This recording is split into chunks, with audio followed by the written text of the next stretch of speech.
Hello, everybody. In this much awaited session about analog layouts addressing signal integrity challenges. So, this was one of the very much awaited requests from a lot of learners. So, we finally managed to create one for you guys. So, yes, so in this session, you'll be learning a lot about signal integrity challenges. So you may have come across while doing your layout design or while you're doing your circuit designs and all. So when you're laying it out, you will come across lots of physical barriers, lots of parasitic effects, lots of uh, unwanted disturbances, which will impact your signal quality. So let's go through the index and see what are all the things we'll be able to learn in this session. Okay, so first of all, even before getting into understanding what is signal integrity, we have varieties of signals. Okay, it's not just one type of a signal. There are varieties of signals, like the clock signals, differential signals, complementary signals, mutually exclusive signals, and power signals. All of these things. So we will try and understand one slide each and try to understand what exactly are these signals. Okay, so rather than just directly jumping into what it is, we'll understand a couple of signals, their nature, and where they are used. And then we'll slowly dive into what is signal integrity. So obviously the name suggests the quality of the signal, right? So we'll understand what exactly do we mean when we say the signal integrity or quality of the signal. So now, what exactly is the reason behind getting into signal integrity issues? Is it just the crosstalk? Is it just the RCFX? Is it just the lengthy wire? Or are there any other substrate noise or different kinds of reasons behind it? We'll dig a little more deeper into understanding the signal integrity issues. Okay. Then, obviously, yes, one of the reasons is your crosstalk. So we'll have an idea about what exactly is crosstalk, why do we get this, and how to fix this.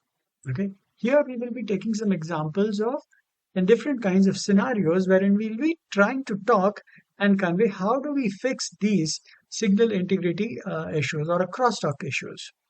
Okay, so then we will slowly move on to shielding. Okay, so obviously to fix this crosstalk and all, shielding is one of the methods. So we'll try to understand what exactly is this shielding.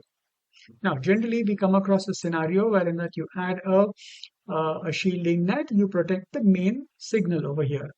But then, is this the right way to shield? So that's the question. So we'll try to decode what is the correct way to do a shielding. Is it just adding VSS nets or VDD nets, or what are the different strategies which we can use to shield a particular net? So now there could be anything. You might have to shield a signal net or a voltage net, or you might also come across scenarios wherein if you're working with high-speed designs, mainly custom or RF or analog designs, which are working at high speeds, you will encounter a lot of clocks. So you will come across scenarios wherein you may have to deal with the clock signals. So what is so special about clock signals? Why are they important?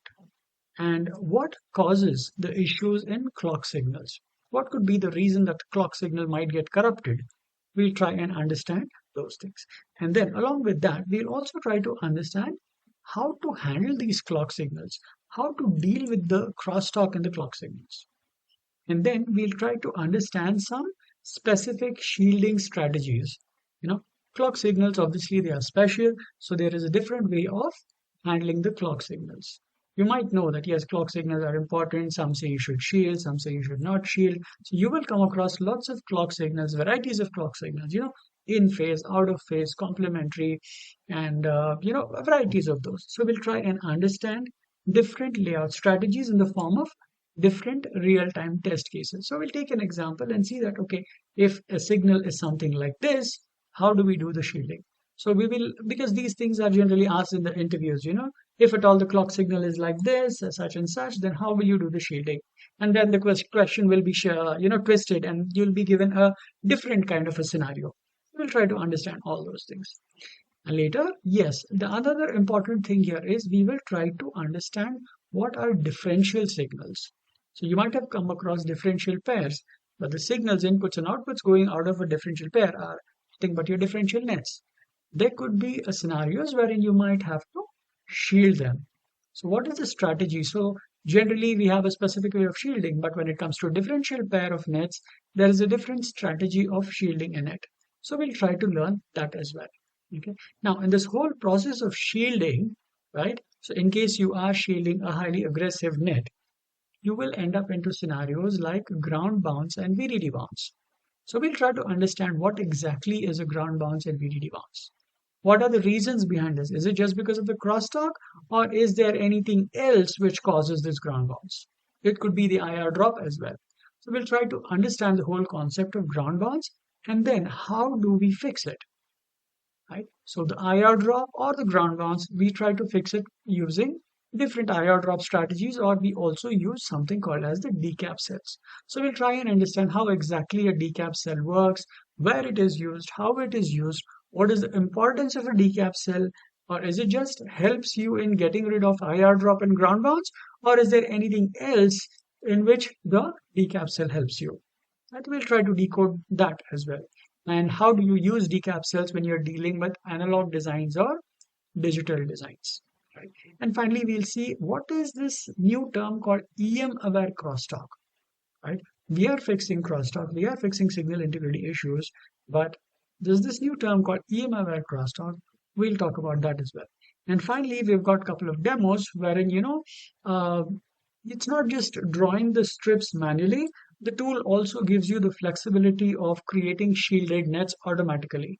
So there's a procedure behind it, some tools and buttons which you need to press, wherein the tool will automatically, you select the type of shielding you want, you select the metals you want, and you will get automatically shielded nets. So that's the reason we have a small demo about, maybe two demos on how to do the shielding in a automated way. So that's about in this session. So hang in here, you'll find the whole course on academy.semionics.com. You can take the whole advantage of this course. So let's begin with the next module.